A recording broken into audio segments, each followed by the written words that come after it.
नमस्कार मंडळी, लिसन विथ पूनम या चॅनलमध्ये तुमचं स्वागत आहे।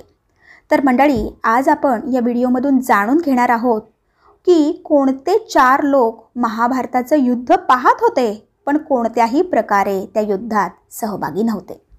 हे 4 लोक कोण होते तेच आपण आज या व्हिडिओमधून जाणून घेणार आहोत, त्यामुळे व्हिडिओ शेवटपर्यंत नक्की पहा। चला तर मग आजच्या या व्हिडिओला सुरुवात करूयात। तर मंडळी, महाभारत काळात कुरुक्षेत्रात झालेल्या युद्धात अनेक योद्धे सहभागी झाले नव्हते, जसे बलरामजी युद्धात सहभागी झाले नव्हते आणि त्यांना हे युद्धही पाहता आले नाही।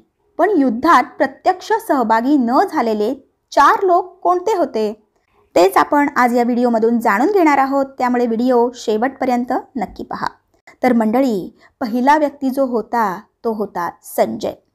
संजयला दिव्य दृष्टी होती, म्हणून तो महालात बसून रणांगणाचे संपूर्ण दृश्य पाहू शकत होता।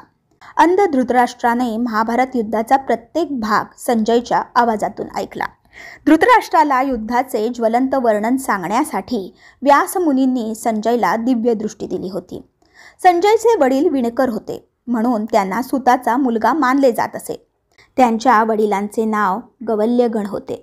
त्यांनी महर्षी वेदव्यास यांच्याकडून दीक्षा घेऊन ब्राह्मणत्व धारण केले, म्हणजे ते कापसापासून ब्राह्मण झाले होते। वैदिक ज्ञानाचा अभ्यास केल्यानंतर ते धृतराष्ट्राच्या राजसभेत आदरणीय मंत्रीही झाले। आता दुसरे व्यक्ती होते हनुमानजी।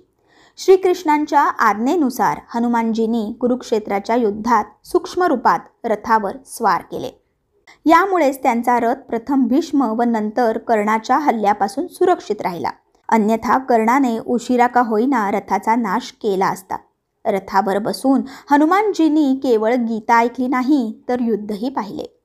आता तिसरे व्यक्ती होते बर्बरिक। भीमाचा नातू आणि घटोत्कचाचा मुलगा बर्बरिक हा इतका शक्तिशाली होता की तो फक्त 3 बाणांनी महाभारताचे युद्ध जिंकू शकला असता। हे पाहून श्रीकृष्णाने ब्राह्मणाचा वेश धारण केला आणि परोपकारी बर्बरिक यांच्याकडून आपले मस्तक मागितले। बर्बरिकाने आजोबा पांडवांच्या विजयासाठी स्वेच्छेने आपले मस्तक अर्पण केले। दानानंतर बर्बरिकाचा हा त्याग पाहून श्रीकृष्णाने कलियुगात बर्बरिकाला स्वतःच्या नावाने पूजले जाण्याचे वरदान दिले। त्याच वेळी श्रीकृष्णाने बार्बरींचे छिन्न विच्छेदन केलेले मस्तक एका ठिकाणी ठेवले आणि सांगितले की तुम्ही संपूर्ण महाभारत युद्धाचे साक्षीदार व्हाल। मग जेव्हा युद्ध संपले तेव्हा पांडवांनी बर्बरिकाला विचारले की कोणता योद्धा चांगला लढला आणि कोण जिंकला। त्यावर ते म्हणाले की मी फक्त श्रीकृष्णालाच दोन्ही बाजूंनी लढताना पाहिले। आता चौथे व्यक्ती होते भगवान शंकर। माता पार्वतींसह कैलास पर्वतावर बसलेल्या भगवान शंकरांनीही हे युद्ध थेट पाहिले। तर मंडळी, आशा करते तुम्हाला ही छोटीशी माहिती नक्कीच आवडली असेल। माहिती आवडली असल्यास व्हिडिओला लाईक करा, शेअर करा आणि अशाच प्रकारच्या नवनवीन माहिती जाणून घेण्यासाठी आपल्या या लिसन विथ पूनम या चॅनलला नक्की सबस्क्राईब करा। धन्यवाद। श्री स्वामी समर्थ।